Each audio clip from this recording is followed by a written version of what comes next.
Okay, cherubs, we're going to start reading A Thousand Splendid Suns together.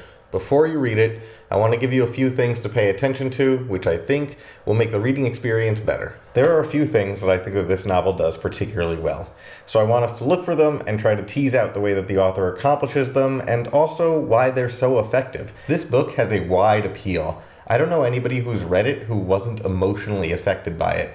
I also think that I left the book feeling like I have a better understanding of Afghanistan and some of the political complexities involved. So one thing to note, and this is on a high level and has nothing particularly to do with this book, is for us to consider the stories that we have about the world and the role that the novel plays in shaping our perception of communities that do not have many stories about them. Like, novels have the ability to connect you to individual characters and make you care about them. But to what extent can that translate into caring about the actual communities that exist in the actual world? What role does art and literature play in shaping our reality? How might we measure the impact of a novel like this? Can we compare news articles written about Afghanistan before and after the publication of this novel? Can we track donations or other acts of service?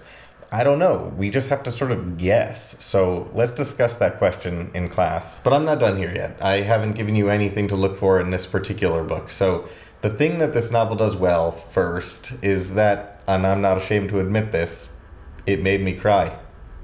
Twice. Once on a plane when the stewardess was asking me if I wanted chicken or pasta.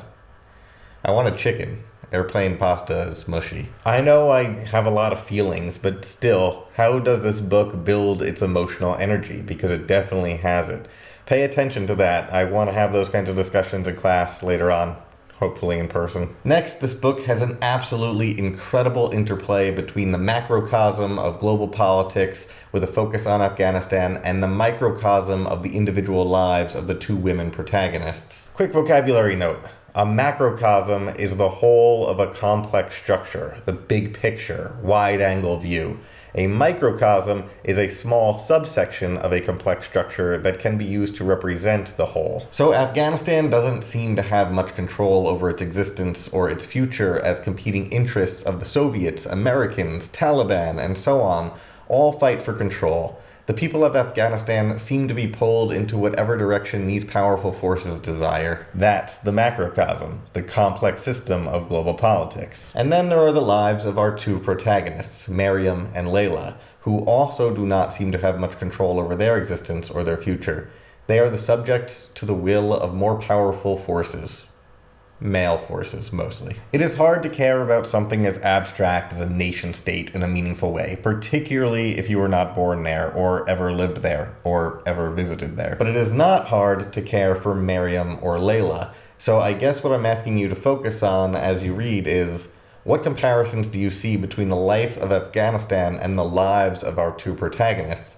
And how does the author leverage your ability to care about an individual to make you care about the bigger issues involved? And finally, and this last thing is specific to part 1, remember the story of the Garden of Eden? It is one of a multitude of stories about the loss of innocence, the expulsion from paradise, the slip from ignorance into unsettling knowledge. Part 1 illustrates a version of this story. I'm going to ask you about that when we finish this part. And speaking of the Garden of Eden, last year I read this book called The Rise and Fall of Adam and Eve by Stephen Greenblatt, the Shakespeare scholar who wrote that essay about Shakespeare's cure for anti-Semitism that you may have read before the last debate. In this particular book, he gives us the full history of the story of Adam and Eve and its many interpretations through history.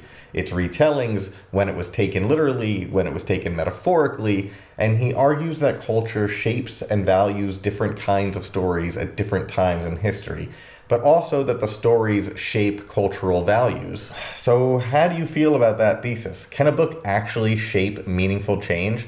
What examples in history have there been of this?